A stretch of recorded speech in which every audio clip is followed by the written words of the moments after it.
귀한 찬양 감사합니다. 이 찬양 하시는 분들 좋죠? 찬양도 좋죠? 찬양하면서. 참, 저 찬양의 자리에 함께 있으면 좋겠다라는 생각이 드네요.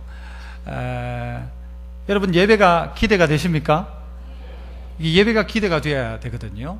오늘 이 자리에 나오면서 하나님께서 내게 뭐라고 말씀하실까에 대한 기대하심이 혹시 있습니까? 예배에는 바로 이것이 있어야 합니다. 내가 하나님을 찬양한다는 이 사실 자체가요, 나를 찬양대로 세우셨다는 사실 자체가 너무 감사하는 마음으로 막 기대가 돼. 이번 주에 무슨 찬양을 할까?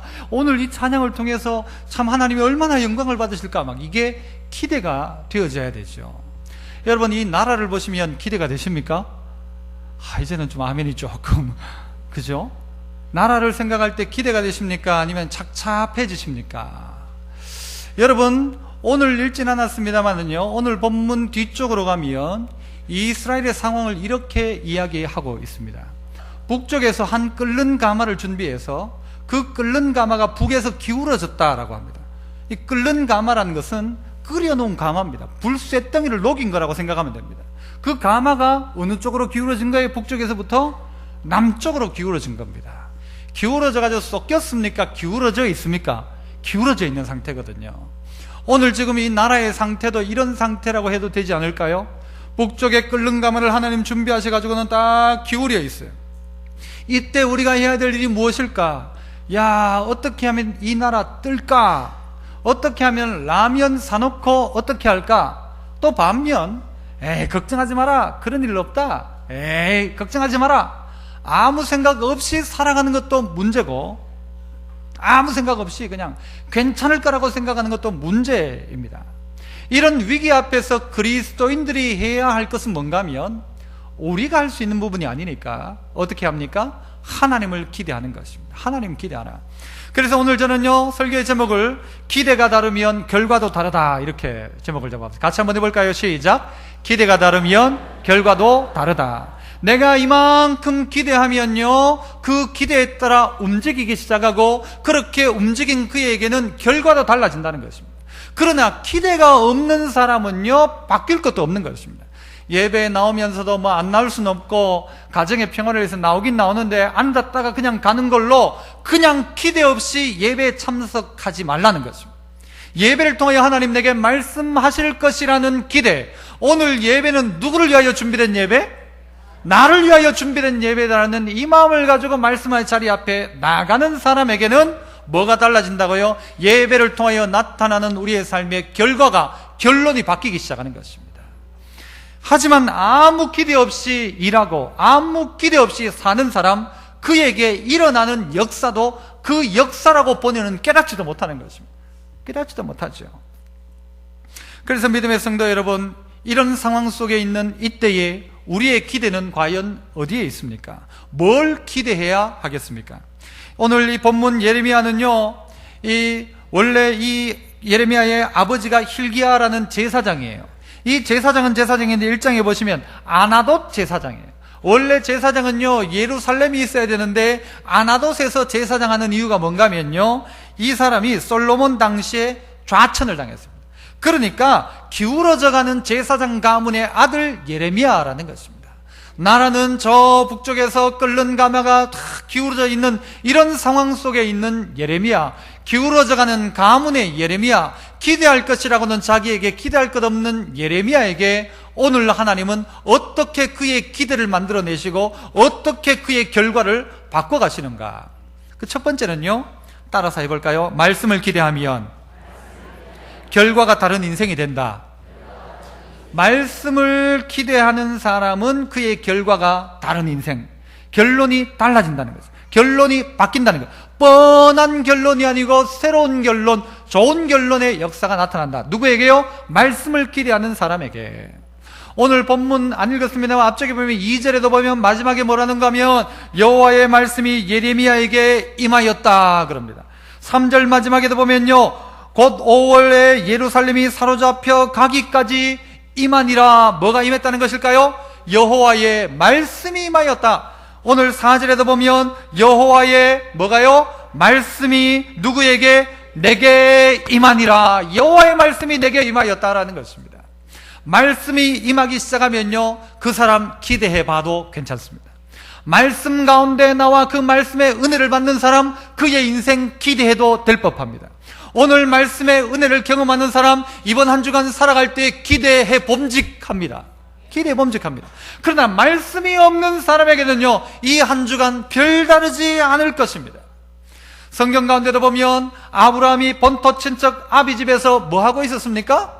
우상 만들고 있었죠. 그의 아버지 우상 만들고, 그의 아들도 우상 만들어야 되고, 그의 손자도 아마 우상 만들어야 될, 우리가 흔히 말하는 대로 팔자를 타고난 사람이라고 할 수도 있죠. 성경적 표현은 아니지만, 그런데 그 가정 가운데 그 아브라함에게 어떻게 해요? 여호와의 말씀이 임하였습니다. 너는 너의 본토 친척 아비 집을 떠나 내가 네게 지시할 땅으로 가라. 이 말씀 듣고 아브라함의 인생이 바뀐 것입니다. 우상 만들던 우상쟁이 이 아브라함이 뭐가 되는 것입니까? 믿음의 조상으로 바뀌는 것입니다. 그의 인생의 결론이 바뀌는 것입니다. 어떻게 해요? 무엇 때문에요? 말씀이 그에게 임하니까. 아브라함뿐입니까? 야곱도 그는 베델에서 하나님을 만나 그의 인생의 기준을 정하기 시작합니다. 야복 강가에서 하나님을 만나 네 이름을 다시는 야곱이라 하지 마라. 네 이름은 지금부터 뭐다? 이스라엘이다. 너 하나님과 겨루어 이겼다. 그의 인생이 승리하는 인생으로 나가더라는 것이죠. 무엇 때문에요? 여호와의 말씀이 그에게 임할 때에. 양치고 있던 목동 모세에게 말씀이 임하니까 어떻게 됩니까? 그가 목동 양떼를 이끄는 사람이 아니라 이스라엘 백성을 애굽에서 출애굽하는 출애굽의 주인공, 홍해를 가르는 홍해의 귀한 사역자가 되지 않습니까? 모든 사역자들에게는요, 말씀이 임하였습니다. 하나님은 요즘 어떻게 말씀으로 임하십니까? 요즘 또 여러분이 나타나셔가지고 갑자기 막 탁 귀에 대고 윤찬아 이렇게 하십니까? 목소리 깔고 얘들아 하십니까? 그렇게 안 하십니다.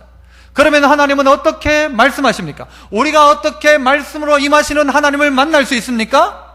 그건요, 두 가지라고 할 수 있죠. 첫 번째 뭡니까? 예배입니다. 예배를 통하여 성도들이 말씀을 듣는 것입니다. 그 말씀을 듣고 그 말씀에 임함 가운데 반응하는 것입니다. 또 하나는 무엇입니까? 본인이 성경책을 펴고 읽는 것입니다. 읽는 것이죠. 성경은요, 말씀을 듣는다라고 표현하지 않고 말씀은 먹는다라는 표현을 자주 합니다. 따라해 봅시다. 말씀은 듣는 게 아니고 먹는 것이다. 여러분, 듣는 것과 먹는 것에는 분명한 차이가 있습니다. 먹는 것입니다. 그래서 예레미야 15장 16절에는요, 말씀을 얻어먹으니 기쁘고 즐겁다 그럽니다. 말씀을 어떻게 먹었대요? 얻어먹었대요. 누구한테? 오늘 이 예배를 통하여서는 저를 통하여 얻어먹는 것입니다. 제가 어떻게 해요? 말씀을 전달해주는, 하나님의 말씀을 전할 때에 사람의 말로 받지 아니하고 하나님의 말씀으로 받았다라고 하는 것처럼, 오늘 목사를 통하여 말씀이 전달될 때 어떻게 먹어야 돼요? 얻어먹어야 돼요. 전부 내 것처럼 얻어먹어야 돼요. 그래서 베드로전서 2장 2절에는요, 하나님의 말씀을 뭐에 비유합니까? 신령한 저주로 비유합니다. 저주로. 어저께 보니까요, TV에 그 코끼리가 새끼를 낳는 장면을 봤어요. 새끼가 탁 태어나가지고 제대로 많이 하지도 못하면 삘삘거리면서 일어나가지고 하는 일이 뭔지 아십니까? 지 코를 흘러덩 뒤로 덕 제키고는 그 엄마 젖 빨아먹어요. 이야, 언제 가르쳐 줬습니까? 배웠습니까? 본능적으로 젖을 빨아먹도록. 여러분, 아이들이 애가 태어나면 엄마의 품에 안고 있으면 애가 어떻게 해요? 지가 알고 합니까? 본능적으로 찾아서 엄마의 젖꼭지를 빨아서 먹는 것처럼 오늘 우리가 말씀을 받을 때 이렇게 하라는 것입니다. 이거 내 거다! 라고 먹는 것이죠. 오늘 말씀은 이거 완전히 내 거네. 쏙쏙 빨아먹는 것입니다. 쏙쏙. 그래서 성경은요, 에스겔 3장 1절에 보면 이 말씀을 받아먹으니 뭐처럼 달대요? 꿀같이 달대요. 꿀같이. 말씀이 꿀처럼 달더래요. 이 요한계시록에도 보면요, 이 말씀을 먹으니까, 두루마기를 먹으니까 꿀처럼 달더래요. 꿀처럼. 이 신령한 젖을 향하여서 사모하는 것, 이거 없인 안 되고 이건 없이 울 수밖에 없고 말씀 먹는 것을 즐겨하는 성도 되시기를 축복합니다. 어떻게 해야 돼요? 그 자리에 자기를 갖다 놔야 돼요. 그 자리에. 예배하는 자리에 자기를 갖다 놓고 말씀 듣는 자리에 갖다 놓고 자기를 말씀의 자리에 갖다 놓기 시작하면요, 말씀을 얻어먹게 되는 것입니다. 갈라디아 6장 6절에는 이 말씀에 대한 태도를 이렇게 이야기합니다. 가르침을 받는 자는 가르치는 자와 모든 좋은 것을 함께하라. 가르침을 받는 사람은 가르치는 자와 좋은 것을 함께하라. 가르침을 받는 사람은 누굽니까? 오늘 이 예배로 따지자면 누구예요? 성도들과. 가르치는 자는 누구예요? 오늘 세워진 목회자, 설교자를 통해서 이 둘이 뭘 함께하래요? 좋은 것을 함께해라. 무슨 이야기입니까? 길 가다가 딸기가 보이면 어떻게 하란 말이죠? 누구 좀 갖다 줘라? 여러분, 이거는 별 문제가 아닙니다. 이거는 아무것도 아닙니다. 말씀을 전하는 자와 말씀을 듣는 자가 좋은 것을 함께 해야 될 이유가 뭐냐? 그 목사한테 잘해란 말이 아닙니다. 뭐냐면 말씀이 내게 막히지 않도록 하기 위해서 해야 될 게 좋은 관계를 가지라는 것입니다. 여러분이 보시기에 저는 수학을 잘할 것 같습니까? 못할 것 같습니까? 이럴 땐 제가 말했죠. 무조건 잘한다고 이야기해 줘봤자 손해볼 건 없어요. 그죠? 잘할 것 같아요? 못할 것 같아요? 제가? 잘할 것 같아요. 근데 현실적으로는 수학을 거의 못합니다. 제가 중학교 3학년 때까지 어땠는가 하면요, 저희 반 아이들 중에 수학 못하는 애를 나머지 공부를 제가 시켰어요. 선생님이 저보고 네가 애들 가르치라고 했어요. 그러니까 그 정도로 수학을 잘했단 말입니까? 못했단 말입니까? 잘했어요. 수학을 제가 봐도 왜 그때는 잘했는지 몰라. 하여튼 잘했어요 그때는. 그래서 애들 나머지 공부 다 시키고 막 똑바로 하라고 애들 내가 선생님 노릇을 했어요. 고등학교에 딱 들어갔어요. 들어갔는데 누구를 만났을까요? 수학 선생님을 만났어요. 그 선생님이 좋을까요? 안 좋을까요? 괜히 안 좋아요. 그 이름을 내가 이게 방송에 나가기 때문에 안 이야기하겠습니다. 이머묵 선생님이었어요. 이 선생님이 우리에게 너무 안 좋은 거예요. 하여튼 무슨 이유인지 모르겠어요. 그때부터 제가 어떻게 했을까요? 선생님이 이렇게 하신다면 저도 수학 공부 안 합니다. 이래가지고는요, 제가 수학 공부를 안 하기 시작했어요. 동조에서 친구들과 함께 우리 수학 공부하지 말자. 어떤 큰 일이 일어났습니다. 어떤 일이 일어났을까요? 선생님은 월급을 그대로 받고 계셨습니다. 그런데 저는요, 성적이 뚝뚝 떨어지죠. 누구 손해입니까? 선생님은 손해 봤습니까? 안 봤습니까? 하나도 안 봤는데 저는 엄청난 손해를 봤죠. 똑같은 것입니다. 말씀을 전하는 자와 좋은 것을 함께 하라는 말은 뭔가 하면 그 말씀을 통하는 메신저를 통해서 들려지는 말씀이 막히지 않도록 하기 위한 관계를 가지라는 것입니다. 예를 들어 아까 예배 시간에 딱 올라오는데 내가 막 바쁘게 제가 올라오다가 누구한테 인사를 안 했어요. 인사를 안 했는데 목사님 봐라, 내한테 인사를 안 하네. 목사님이 저럴 수가 있나? 성도를 보고 인사도 안 하고 그 마음을 가지고 이 자리에 앉아 있다면 설교가 들릴까요? 안 들릴까요? 안 들리죠. 말은 잘한다 이러겠죠. 그죠? 말은 잘한다. 그러면서 뭘 막습니까? 귀를 막아 놓는 거죠. 그러면 누구 손해다? 제 손해예요? 여러분 손해예요? 여러분 손해라는 것입니다. 그러므로 말씀을 받을 수 있도록 해라. 말씀을 먹어라. 어떻게라도 얻어서라도 말씀 먹어라. 여호와의 말씀이 예레미야에게 임하니까 예레미야가 말씀 앞에 반응하니까 말씀이 그의 심령 가운데 부닥치니까 그의 인생의 결론이 바뀌어지더라. 하지만 말씀과 상관없는 인생, 그의 인생은 바뀔 것도 기대할 수가 없습니다. 어떤 사람은 이렇게 이야기해요. 나는 내 마음먹은 대로 다 잘 된다. 지금까지도 다 잘 됐고 다 잘 될 것이다. 그의 기대는 어딘가 하면요, 자기가 기대예요. 지금까지도 잘 돼 왔기 때문에 내 마음먹은 대로 나중에도 나는 하나님하고 상관없이 내 마음만 먹으면 된다. 이런 분들은요, 조심하셔야 됩니다. 말씀과 상관없이 잘 된다, 잘 되는 것 아니라는 거죠. 세상 기준 가지고 세상 방법으로 그대로 살아가는 너무 잘 되더라. 이건요, 낭떠러지에 떨어지는 것 아닙니까? 우리가 지금 발견해야 될 것은 뭐냐? 이 끓는 가마가 남쪽을 향하여 기울어져 있을 때 우리가 해야 될 건 뭐냐? 무엇입니까? 말씀이 임하여, 말씀이 뭐라고 가르치는지, 말씀 따라 지금 뭘 해야 되는지 이걸 찾아야 되지. 나는 돈 모아놨기 때문에 어디로 간다, 나는 이래서 괜찮다, 절대 내려올 일 없다, 그렇게 말하지 말고 오늘 내가 하나님 앞에서 해야 할 게 무엇일까를 생각해 봐야 합니다. 그건 뭐냐? 말씀 앞에 나가는 것입니다. 하나님이 뭐라 말씀하시는가? 하나님이 오늘 내게 분명히 말씀하고 계신데 그 말씀 앞에 반응하겠습니다, 이 마음이 있어야 한다는 것입니다. 말씀으로 찾아오셨다는 말은요, 이 예레미야에게 개인적으로 만나줬단 말입니다. 내가 그냥 일반적으로 여러 명에게 한 말이 아니라 1대1로 말했다는 게, 내가 너에게 말한다라는 거예요. 오늘 여기 앉아있는 모든 성도들이 있지만 하나님은 여러 명에게 이야기하는 게 아니고 한 사람 한 사람에게 이야기하는 거예요. 오늘 나에게 말씀하고 있다는 것입니다. 너에게 말씀이 임하면 너의 인생의 결론이 바뀔 것이다.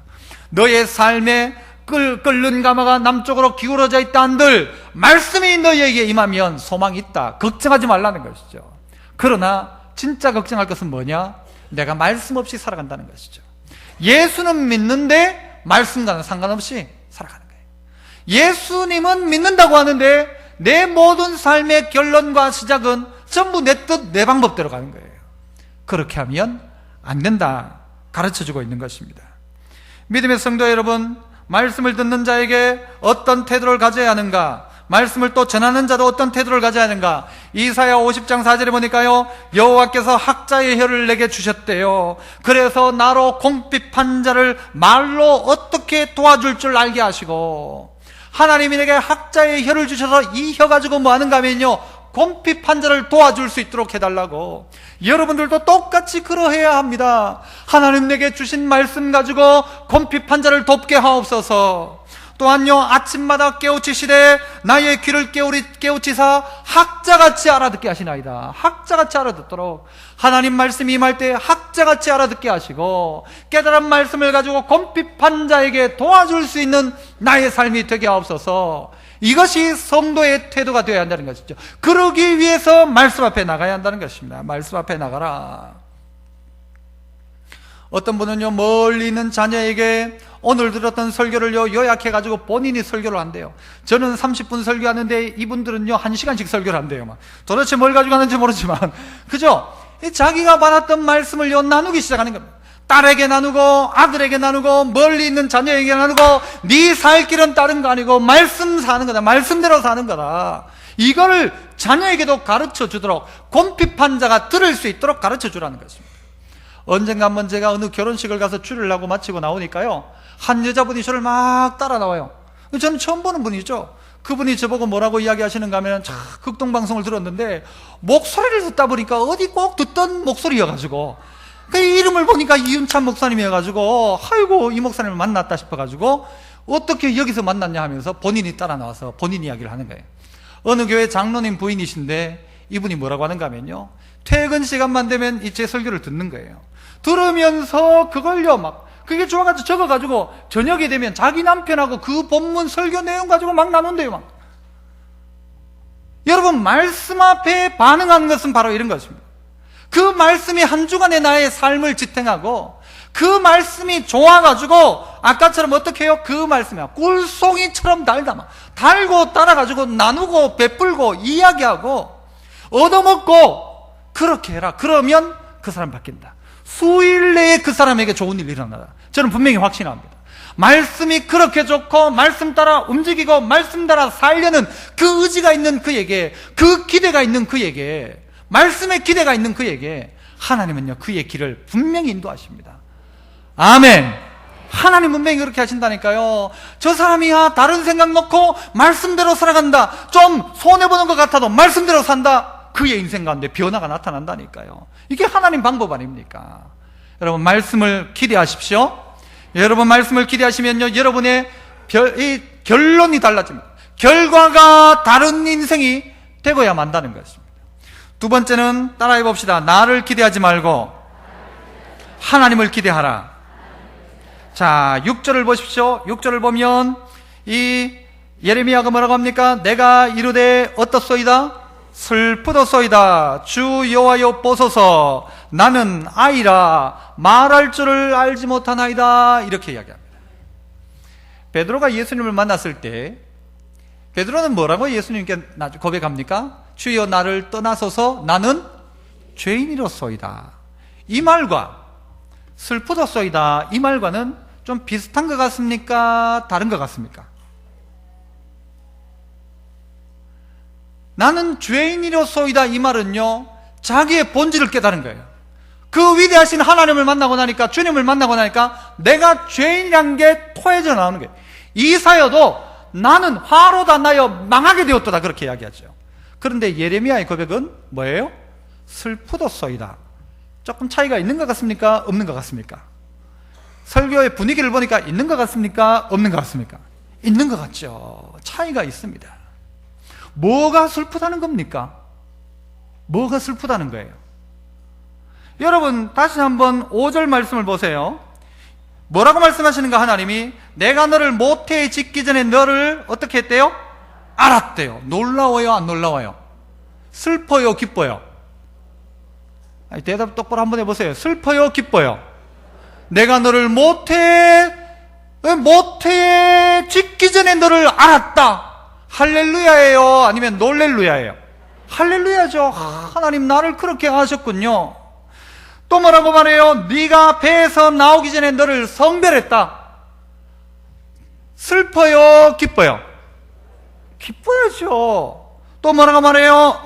이게 조금 걸리는 것 같아요. 너를 여러 나라의 선지자로 세웠노라. 기뻐요? 슬퍼요? 기뻐요? 슬퍼요? 기쁘죠. 기뻐야 되죠. 그런데 예레미야는 뭐라고 말해요? 슬프도소이다. 뭐가 슬프다는 겁니까? 모태에 짓기 전에 나를 안 게 슬픕니까? 아니면 태에서 나오기 전에 성별한 게 슬픕니까? 아니면 열방의 선지자 시켜주겠다는 게 슬픈 겁니까? 뭐가 슬프다는 겁니까? 아니죠. 뭐가 슬프다는 겁니까? 자, 그 이유를 6절에 이야기하잖아요. 주 여호와여 보소서 나는 아이라 말할 줄을 알지 못한다는 거예요. 뭐가 슬픈가 하면요, 말씀이 아니고 오늘 내 자신을 보는 거예요. 나는 아이인데 이게 슬픈 거예요. 나는 말 못한다는 게 슬픈 거예요. 이거는 여러분 아까 이야기했던 베드로가 나는 죄인으로서이다, 이사야가 화로다 나여 망하게 되었다, 이것과는 차원이 다른 이야기입니다. 말씀이 임할 때 뭘 봐야 되는가? 하신 말씀을 봐야 되죠. 하신 말씀을. 그런데 예레미야가 보는 것은 그 말씀이 아니라 뭘 보기 시작합니까? 자기를 보기 시작하네. 날 보니까 이거는 아이라, 날 보니까 말할 줄을 알지 못하는 거예요. 여러분은 여러분 자신 보시면 어떻습니까? 기대가 됩니까? 아니면 절망이 됩니까? 아침에 거울을 보시면서 여러분은 한숨이 나왔습니까? 노래가 나왔습니까? 전날의 한숨 변하여 저도 아침에 거울을 세수 딱 하고 아침에 거울을 보니까 이게 뭔가 좀 꺼무딕딕해 보여요. 그래서 어떻게 했을까요? 비비크림을 좀 바르고 나왔어요. 비비크림 좀 뽀얗죠? 여러분 자신이 여러분의 얼굴을 봐도요 별 소망이 없어요. 여러분의 가지고 있는 걸 봐도 별 소망이 없어요. 내 형편, 내 처지를 보니까 뭐예요? 슬프도소이다요. 아니 저것들은 봄날이라고 놀러 갔는데 나는 놀러도 못 가고 어디 와야 돼요? 교회 예배 드리는 게 이게 막 기쁘도소이다가 아니고 슬프도소이다. 남들은 놀러 가는데. 마치 그런 느낌, 그런 생각 할 수도 있겠지요만은, 그러나 오늘 예레미야가 볼 것은 자기 자신이 아니란 말입니다. 하나님이 뭐라고 말씀하셨는가? 하나님이 너를 태에 짓기 전에 나는 이미 너를 알았다. 그렇게 특별한 존재가 우리라는 거죠. 하나님이 이미 아셨고, 이미 태에서 나오기, 엄마 뱃속에 나오기 전에 이미 우리를 성별했고, 우리를 이 복되고 복된 자리에 세우기 전에 우리를 이미 열방의 선지자로 계획해 놓고 계신 하나님, 그것 보고 기뻐해야 될 텐데 그걸 보지 않고 뭘 보는가 하면 자기 자신의 처지를 보기 시작하는 것입니다. 우리 교회 다니는 분들 중에서도요, 제가 이렇게 물으면 아주 뜨끔하실 분이 있어요. 지금 죽으면 천국 가겠어요? 못 가겠어요? 물으면 여러분 이 안에 몇 분은 분명히요 잘 몰라요 하시는 분도 있어요. 나는 천국 못 갈 거예요 하는 사람도 있을 거예요. 여러분 천국 가는 게 어떻게 가는 겁니까? 내 기분이 싹 좋으면 천국 가고 내 기분이 푹 떨어지면 지옥 갑니까? 그래서 일주일 동안 막 천국 갔다 지옥 갔다 천국 갔다가 지옥 갔다가 예배 시작할 때는 천국이었다 마칠 때는 막 해가지고 막 또 지옥 갔다 이렇습니까? 우리의 감정에 따라 천국 가거나 지옥 가거나가 결정됩니까? 우리가 천국 가는 것은 오직 유일한 사실 하나, 무엇입니까? 예수 믿으면 예수 공로로 천국 가는 거지. 나는 아이라 천국 못 갈 것 같아요. 나는 말을 못하는데 천국 못 갈 것 같아요. 나는 전도를 못했는데 천국 못 갈 것 같아요. 성경에 그런 이야기가 없습니다. 여러분, 이게 뭐냐면요, 이 감정이란 것과 사실이란 것을 구별할 수 있어야 됩니다. 감정으로 보면요, 내 믿음이 떨어질 때도 있어요. 그러면은 어떨 때는요, 하나님이 나를 버린 것처럼 느껴질 때도 있어요. 하지만 그건 내가 느끼는 감정이고, 하나님 어떻게 해요? 너를 모태에 짓기 전에 이미 알았다. 그리고 너를 구별했다. 그리고 나는 너를 열방의 선지자로 세웠다. 하나님이 선택했다는 거예요. 그런데 왜 슬퍼합니까? 왜 슬퍼합니까? 슬퍼할 이유가 있습니까? 없습니까? 슬퍼할 이유가 없다는 것입니다. 너는 아이라 말하지 마라. 주님 그렇게 말씀하죠. 7절을 보십시오. 여호와께서 내게 이르시되 너는 아이라 말하지 말고. 이걸 경상도 말로 하면 뭐예요? 아이가 아이라카이 말이 되나요? 아이라카이, 아이가 아닌 것입니다. 아이락하지 마라 하는 거죠. 아이라카이. 그렇죠? 그런데 자꾸 예레미야는요, 아이라고 하는 거예요. 하나님은 아이가 아니라고 하세요. 자, 그렇다면 여러분, 예레미야는 아이가 맞습니까? 아닙니까? 아이가 아닙니까? 맞습니까? 예레미야는 아이입니까? 아이가 아닙니까? 1번입니까? 2번입니까? 그렇죠. 아이긴 아이인데 하나님은 뭐라고 했어요? 아이가 아이라카이 그랬어요. 아이라고 했어요. 그러면 그는 아이가 아닌 것입니다. 내가 볼 때 나는 내 믿음이 약해지니까 난 꼭 지옥 갈 것 같아요. 어떨 때 구원의 확신이 흔들릴 때도 있어요. 있지요. 다윗도 그랬잖아요. 그렇지만 하나님은 뭐라고 해요? 아이라카이, 아니다 하고 이야기합니다. 너는 아이가 아니다. 그런데 우리는 자꾸 아이라고 합니다. 나는 아이입니다. 나는 말할 줄도 모르고 나는 못하고. 그러면서 뭐라고 합니까? 나는 아이이기 때문에 못합니다. 나는 믿음이 약해서 못하고 안 하고 자꾸 발을 뒤로 뺍니다. 그러나 하나님은요, 너는 아이가 아니다 라고 얘기해요. 너는 아이가 아니다. 이 사실을 믿었던 다윗은 분명히 아이였어요. 하지만 그는 어떻게 합니까? 물맷돌을 들고 누구에게 갑니까? 그 어른 큰 거인 골리앗에게 달려가서요, 물맷돌로 그를 치지 않습니까? 나는 아이가 아니다. 왜? 나는 나를 기대하지 않는다. 다윗 내게 기대가 있는 게 아니고 하나님을 기대하기 때문에 나는 적진 가운데 달려갈 수 있다. 나는 담을 뛰어넘을 수가 있다 라고 이야기하는 것이죠. 그래서 다윗은 돌 들고 가서 여러분 골리앗을 넘어뜨립니다. 다윗이요, 대단한 인물이 아니지 않습니까? 이 물맷돌 가지고 이 골리앗을 죽였습니까? 아니, 목사님, 그렇죠. 물맷돌 가지고 다윗이 골리앗 죽였죠. 맞습니까? 에? 아니, 목사님, 당연히 성경에 있는 이야기, 물맷돌로 다윗이 골리앗 딱 죽이고, 멋지게 딱, 아니죠. 다윗이 물맷돌 가지고 골리앗이 넘어졌어요. 기절했어요. 뭘로 골리앗을 죽입니까? 골리앗 칼 빼가지고 골리앗을 먹을 자랍니다. 아이입니다. 하지만 다윗은 아이가 아닙니다. 왜요? 너는 아이가 아니다라고 하나님 말씀하셨기에 여러분 스스로도 이야기하십시오. 나는 아이가 아니다. 따라합시다. 나는 아이가 아니다. 나는 초신자가 아니다. 나는 믿음 없지 않다. 이 믿음을 키워나가기 시작해야 돼요. 왜 어떻게 키워나가는가? 하나님을 향한 기대만큼 여러분의 믿음도 자라는 것입니다. 하나님이 하실 수 있다. 골리앗, 엄마야 무서워라. 그러면요, 아무도 못 나갑니다.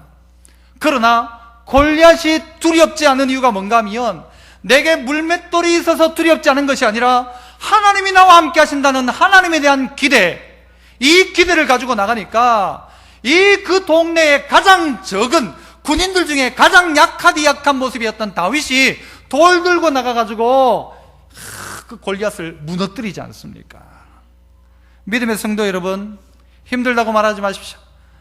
나는 갑옷이 안 맞기 때문에 골리앗한테 못 나가요. 나는 내한테 맞는 칼이 없어요. 나는 이게 없어요. 저게 없어요. 키가 작아요. 믿은 지 얼마가 안 됐어요. 나는 아직도 믿음이 약해요. 나는 아직도 정말 집사는 집사지만 아직도 나는 집사 아닌 것 같아요. 그 말 하지 말라는 것입니다. 오늘 하나님이 나를 뭐라고 말씀하시는가가 나지, 내가 나를 어떻게 생각하는가가 나가 아니라는 것입니다. 나가 아니라는 것이죠. 어떤 독수리 새끼가 독수리 엄마 보고, 엄마 나는 독수리가 아닌 것 같아요, 독수리가 아닌 것 같아요 그래요. 그러니까 엄마가 이야기하면 닌 독수리 맞다, 독수리 맞다. 그런데 애가 자꾸 엄마 난 독수리 아닌 것 같아요, 독수리 아닌 것 같아요. 내가 몇 번 이야기했나, 너 독수리 맞다. 그런데 또 얘가 오더니 다음에 또 엄마 난 독수리가 아닌 것 같아요, 독수리가 아닌 것 같아요. 야 이 닭대가리야, 내가 독수리라 했잖냐. 그래 닭입니다, 닭. 결국은 야 이 닭대가리야, 잊어먹었다는 것이죠. 내가 하나님의 자녀라는 사실을 확인해야 합니다.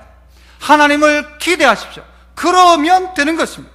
그래서 우리는요, 슬프도소이다가 아니라 기쁘도소이다. 뭐라고 말해야 됩니까? 나는 아이지만 말도 못하지만 이런 나를 주님 사용하신다면 주님을 신뢰하고 적진으로 달려가겠습니다. 물맷돌 들고 하나님 약속 붙잡고 만군의 여호와의 이름을 가지고 골리앗에게 나가겠습니다. 이게 믿음이라는 것이죠. 그래서 어떻게 하면 내가 하나님의 필요를 채워줄까? 어떻게 하면 하나님의 필요를 채워줄까? 이 마음을 가지라는 것입니다. 최근에 이제 곧 우리나라에 이제 시판될 핸드폰, 스마트폰이 하나 있어요. 그 스마트폰은 어떤 기능이 있는가 신문에 보니까요, 이게 충전을 선줄을 안 꼽아도 그 근처만 갖다 놔도 충전이 된대요. 핸드폰을 그냥 그 근처에 그냥 몇 미터 안에만 있으면요 자동으로 충전이 된대요. 말이 됩니까 안 됩니까? 안 된다고 좀 해주세요. 말이 돼요 안 돼요? 안 되죠. 그런데 이게 어떻게 가능해지는가? 이런 게 혹시 되지 않을까라는 생각들이요 결국 그걸 만들어내는 겁니다. 말도 안 된다 하는 사람은요 맨날 꼽아가지고 써야 돼요. 막. 그죠? 맨날 꼽아가지고 써야 돼요. 그런데 그것을 가능성들을 가지고 만들어 보기 시작하니까요 그 일이 가능한 거예요. 그 일이. 여러분, 저 태양을 그냥 가만히 뒀을 땐 태양이었는데 그 태양을 열로 받아가지고는요 보일러를 돌립니다. 누가 가능한 거예요? 여기에 대한 기대함들을 가지고 될 것이라는 생각들을 가지고 있는 사람. 그러므로 하나님을 기대하고 오늘 우리의 있는 자리 가운데서 하나님이 원하시는 게 뭘까라고 움직이기 시작. 하나님을 기대하는 만큼 우리의 믿음도 커져나가는 것입니다. 어떤 분은요 성경에서 누가 가장 부럽습니까 하니까요 누구를 가장 부러워하는가 하면요 십자가의 옆에 있었던 강도가 제일 부럽대요. 그 왜 부럽냐 하니까 지멋대로 살다가 천국 갔잖냐고. 마지막에는 부럽습니까? 강도가 부럽습니까? 지멋대로 살다가 할 거 다 하고 해볼 거 다 해보고 죽을 때는 천국 가고 그게 좋은 것입니까? 아니죠. 아니죠. 하나님을 기대하고 적진으로 달려갔던 다윗, 이게 멋지죠. 하나님을 의뢰하고 하나님을 기대한 만큼 내 삶의 결론이 바뀌어지는 장면들을 직접 보는 거예요. 직접 눈으로 보는 거예요. 그 장면을 본 사람 얼마나 황홀한 믿음의 생활입니까? 내가 믿음으로 갈 때 홍해가 열려지는 장면들을 보기 시작하는 거예요. 요단강이 갈라지는 거예요. 반석에서 물이 나오는 거예요. 이 장면을 보는 거죠. 매일 아침마다 베푸시는 만나의 축복이 임하기 시작하는 거예요. 이 은혜를 경험하고 살아가는 것. 기대하는 만큼 하나님 역사하신다. 우리가 우리를 기대하지 말고 하나님을 기대하자라는 것이죠. 그렇다면 마지막으로 한 번 더 따라 합시다. 하나님의 기대를 가지고 지금 시작하라. 자, 9절을 보시면 하나님이 뭐라고 말씀하시는가 하면요 여호와께서 그의 손을 내밀어 내 입에 대시며 이르시되 내가 내 말을 네 입에 두었다라고 합니다. 내가 내 말을 네 입에 두었다. 그러면은 예레미야의 입은 지금부터 누구 입이에요? 하나님의 입이 되는 거예요. 그러면 예레미야 말한 대로 되어질까요? 안 될까요? 되어지는 역사가 일어나기 시작합니다. 물론 하나님이 주신 말들만 하는 것이죠. 하나님이 주신 말들을 하기 시작할 때 이런 역사들이 현장에서 일어나기 시작하는 것입니다. 여러분, 예를 들어서 임금이 그 안에 있는 내시에게 명령을 합니다. 너는 저 판사에게 가가지고 이 말을 그대로 전해라. 어명이요 하고 이 나쁜 놈아 이렇게 어명을 내렸다고 합시다. 이 나쁜 놈아 당장 집에 가라 이렇게 썼다고 합시다. 그러면 내시가 들고 가서 상감마마께서 이렇게 말씀하셨습니다. 나쁜 놈아 하랍니다. 이렇게 합니까? 아니죠. 딱 펴놓고 이 나쁜 놈아 해도 됩니다. 왜요? 임금의 말을 그 내시의 입에 두었기 때문에. 그 내시가 아이이든 말할 줄을 알지 못하든 상관없습니다. 왜요? 하나님이 그 입에 말을 주었기 때문에. 우리에게 그렇게 하신다는 거죠. 오늘 예레미야에게 그렇게 하시겠다는 것입니다. 말씀에 붙들려 살아가는 사람에게 내가 내 말을 네 입에 준다. 무슨 말을 하기 시작하느냐? 어떤 일을 하기 시작하느냐? 10절 같이 읽어볼까요? 시작. 보라, 내가 오늘 너를 여러 나라와 여러 왕국 위에 세워 네가 그것들을 뽑고 파괴하며 파멸하고 넘어뜨리며 건설하고 심게 하였느니라. 여러분, 뭐라고 이야기하십니까? 하나님께서 보라, 내가 너를 여러 나라와 여러 왕국 어디에요? 위에 세운다고 이야기합니다. 무엇입니까? 그 사람에게 합당한 지위를 허락하신다는 것입니다. 그 권세를 허락하신다. 나라 위에 너를 세우겠다. 너의 말로 나라를 다스리겠다는 것입니다. 마지막 때에 우리 믿음의 성도들이요, 주님 오실 그때가 되면요, 우리에게 왕위를 주세요. 왕권을 주세요. 고을을 다스리시는 권세를 주신다고 했어요. 권세. 오늘의 우리에게도 이 지위를 허락하시는 것입니다. 하나님이 우리를 감당할 수 있는 자리에 세우시겠다는 것입니다. 세우시고 난 다음에 하시는 일이 뭐냐? 그렇다면 하시는 일이 뽑고 파괴하고 파멸하고 넘어뜨리고, 이거 전부 뭐 하는 거예요? 무너뜨리는 거예요. 그 다음에 뭐라고 해요? 건설하고 심게 했다. 무너뜨리고 건설하고 심었어요. 이걸 세 글자로 하면 뭡니까? 무너뜨리고 다시 세우고. 재건축이죠. 재건축. 오늘 하나님이 예레미야에게 뭘 이야기하시는가? 너는 재건축하라 라는 것. 재건축하라. 재건축하라. 무너뜨릴 것 있다면 무너뜨리고 뽑을 것 있다면 뽑아라. 그래야 다시 세울 수 있다는 것이죠. 리모델링 아닙니다. 재건축입니다. 재건축. 뼈대를 그냥 두는 거 아닙니다. 싹 무너뜨리고 싹 뽑아버리고 다시 심는다. 다시 세운다. 그래서 한번 따라 볼까요? 재건축을 시작하라. 누구에게 재건축이에요? 이거는 각기 이스라엘 향한 이야기이기도 하지만 우리 각자를 향한 이야기이기도 합니다. 너의 인생 가운데 뽑아내야 될 것 뽑아내고 재건축을 시작해라. 그리고 다시 세워라. 다시 심어라 라는 것입니다. 여러분, 무너뜨릴 때는요, 끝난 것 같아요. 무너뜨릴 때는 이제 더 이상 어떻게 되나 싶어요. 하지만 무너뜨릴 때 하나님 무너뜨리시면요, 세우실 때 또 하나님이 세우십니다. 어떻게 세우시느냐?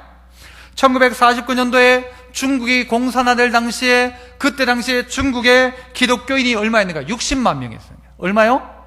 60만 명. 그래서 공산화되고 나니까요, 핍박도 많고 막 엄청난 어려움이 있잖아요. 그래서 기독교인들을 말살하기 시작했습니다. 그리고 한참이 지나고 다시 중국의 문이 열려질 때에 사람들이 깜짝 놀랐습니다. 이제 더 이상 중국 안에 기독교인을 어떻게 찾아볼 수 있을까 싶었는데요, 막상 문이 딱 열려지고 딱 갔는데 보니까 아까 몇 명이었다고요? 60만 명이 얼마나? 6천만 명의 성도가, 6천만 명의 성도. 그 벌써 오래전 이야기예요. 이건 벌써 6천만 명은 오래전 이야기입니다. 지금 전 세계 기독교인이 어디에 제일 많은가? 중국에 제일 많습니다. 1억 이상이잖아요. 여러분, 뽑고 뽑히고 파멸하는 일들을 통해 중국은 끝났다 라고 생각했지만, 하나님은 그 땅 가운데 하나님이 제대로 뽑고 나니까, 제대로 무너뜨리고 나니까요, 그 자리 가운데 하나님이 놀라운 역사를 주시더라는 것입니다.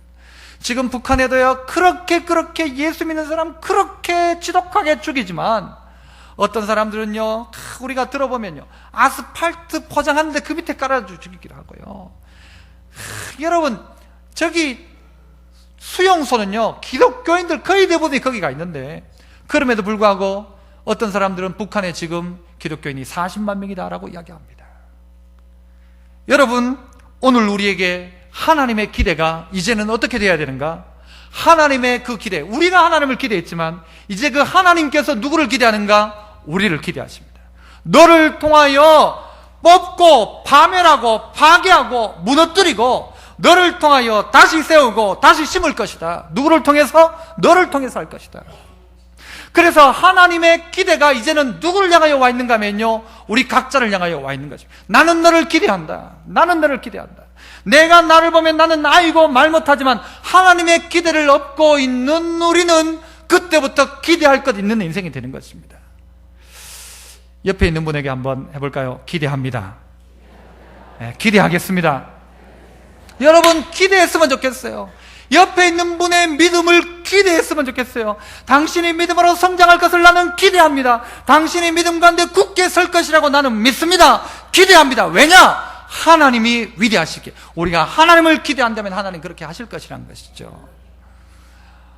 여러분 앞에 말씀이 임하여 있습니까? 먼저는 말씀이었습니다. 말씀을 잘 듣고 말씀 가운데 있고 또 말씀을 전하는 자와 좋은 것을 함께 하면서 어쨌든 말씀을 얻어먹고 달게 먹고 말씀 먹어라. 그러면 그의 인생의 결론이 바뀌기 시작한다. 결론이 바뀐다. 나를 기대하지 말고 하나님을 기대해라. 그러면 너의 인생의 결론은 바뀌기 시작한다. 하나님의 기대를 덧입고 너의 인생 가운데 새롭게 시작해라. 뭘 시작해요? 재건축 시작해라. 재건축을 시작해라. 그러면 너의 인생을 통하여 생각지 못했던 결론 나타날 것이다 이야기합니다. 기대가 다르면 결과도 다릅니다. 하나님을 기대하는 만큼 여러분의 결론도 달라질 것입니다. 여러분이 하나님을 기대하시는 만큼 또한 하나님의 기대가 여러분에게 있기를 축복합니다. 기도하겠습니다. 은혜 풍성하신 아버지 하나님, 오늘 저희들 주의 전 가운데 부르셔서 아이이며 말 못하는 우리이지만 그러나 하나님은 너를 모태에 짓기 전에 나는 너 안았고 배에서 나오기 전에 성별했고 너를 여러 나라의 열국의 선지자로 세웠다. 주님 이미 말씀하셨는데 하나님, 내가 아이 같아도 내가 실수하는 것 같아도 내가 감정적으로 볼 때는 나는 죄지어서 정말 하나님이 나 버리지 않는가 생각할지라도 다시 한번 회개하고 하나님 앞에 나가게 하시고 하나님께서 나를 향하여 너는 아이가 아니다라고 하셨기에 이제 아이가 아니기에 하나님 기대하고 그 기대함을 가지고 정말 우리 인생의 새로운 재건축이 일어나게 하여 주옵소서. 이 나라 이 백성 사랑하여 주시되 하나님 지키시고 보호하여 주시고 불말과 불병거를 영안에 눈을 떴을 때 보았던 것처럼 우리의 눈 가운데도 이 땅을 지키시는 하나님의 영광을 우리 모두가 보게 하셔서 두려움 없이 이 마지막 때에 하나님을 기대하는 하나님의 거룩한 백성들 다 되게 하여 주옵소서. 예수님 이름으로 기도합나이다. 아멘. 캄캄한 밤 제길에 방황했으나 주 크신 사랑 빛을 떼고 너는 떠났네. 사랑의 빛 오늘 내 맘에 사랑의 빛 항상 있도다. 내가 예수 믿고 죄진 벗은 후 만석에 항상 그 빛이 있도다. 저 검은 구름아 덮고 풍랑이 일어나 온 세상 캄캄하여도 내 맘에 빛 있네. 사랑의 빛 오늘 내 맘에 사랑의 빛 항상 있도다. 내가 예수 믿고 죄진 벗은 후 만석에 항상 우리 3절 구성 박수 치면서 합시다. 나 빛 가운데 행할 때에 주와 함께하리. 이 어두운 세상 등지고 나 전진하리라. 사랑의 빛 오늘 내 맘에 사랑의 빛 항상 있도다. 내가 예수 믿고 죄진 벗은 후 마음속에 항상 그 빛 있도다. 나 넓게 퍼진 저 들판을 지나갈 때에 저 영광스러운 그 열매가 추수하리네. 사랑의 빛 오늘 내 맘에 사랑의 빛 항상 있도다.